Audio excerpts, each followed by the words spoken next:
This is Talk Business and Politics with Roby Brock. And welcome to the program. We're glad to have you with us. Randy Zook has led the Arkansas State Chamber of Commerce since 2008. Hard to believe. He's recently back from a trip to Washington, D.C., where he was communicating with other state business leaders with our state's congressional delegation. He never really lets his foot off of the gas pedal, do you? You're always moving. You're always on the move. Every time I see you. Good to have you with us. Thank you for being here. Nice to be here. Thank you, Roby. Let's begin with some general economic conditions. We've seen just a ton of data in the last couple of weeks. Gotten some labor information late in the week. It seems like unemployment is falling at the national level as well as the state level, doing better here at the state than the national is. Job creation is slowing, but it is growing. Yep.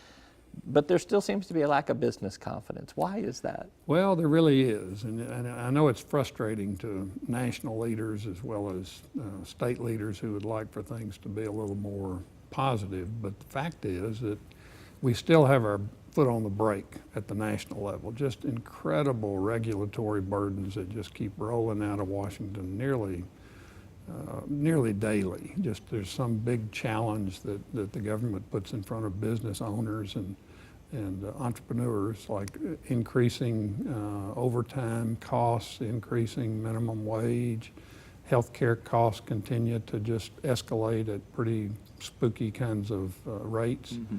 There's just a lot of headwinds, but at the end of the day, the U.S. economy is incredibly strong. And we are seeing great progress on lots of fronts, but there are some headwinds. And it has made a lot of, it's made a lot of progress over the last 8 years. You can remember where the economy was when you took over the State Chamber of Commerce, and when Obama came into office. Really, we were in the middle of the Great Recession. Yet, despite these regulatory hurdles that you're saying are there, the economy still has really performed pretty well over the last 8 years. I think it speaks to the strength of the economy and the innate ability of the genius of the U.S. economic system. Despite all the challenges that government continues to put in our way, despite all that, we find a way. Let's switch to some state stuff. The governor has talked about some tax cuts that he wants to pursue, supposedly in the 2017 session. Have you talked to him about what those tax cuts might be?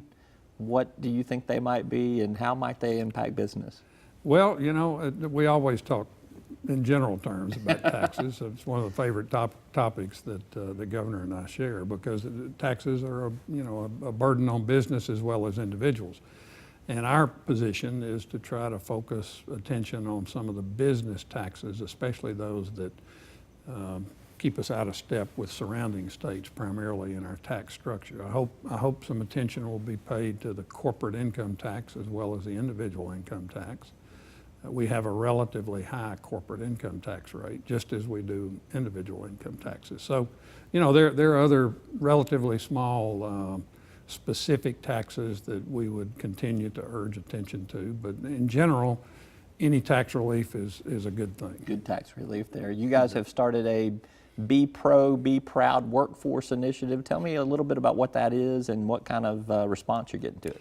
Well, it's really exciting. Basically, we have this big we call it a mobile workshop. It's a trailer, okay, kitted out with all kinds of interactive simulators and videos to help. The purpose is to help young people realize that there are lots of paths to success in the U.S. economy, some of which require a 4-year baccalaureate degree, many of which do not. Something beyond high school, absolutely. And we're just trying to make sure that kids understand the breadth of opportunity available, as well as the attractiveness of some of these specific high-demand, high-wage job opportunities. There could be a little curveball that comes in.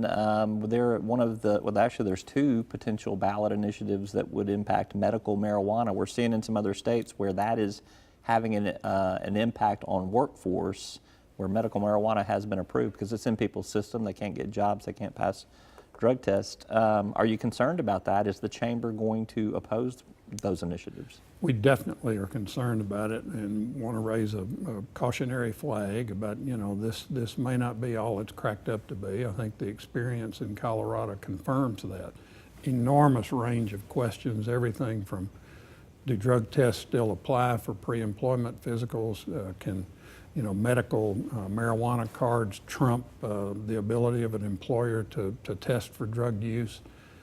accident rates in manufacturing settings in particular, and transportation companies. There's just a whole range of You're questions. concerned. Yes, Yeah. absolutely concerned, and we will take some appropriate steps at the right time once we know what the lay of the land looks like. All right, Randy Zook with the Arkansas State Chamber of Commerce. Always good to have you with us. Great to be Thank here, you for Robert. being here. Appreciate you.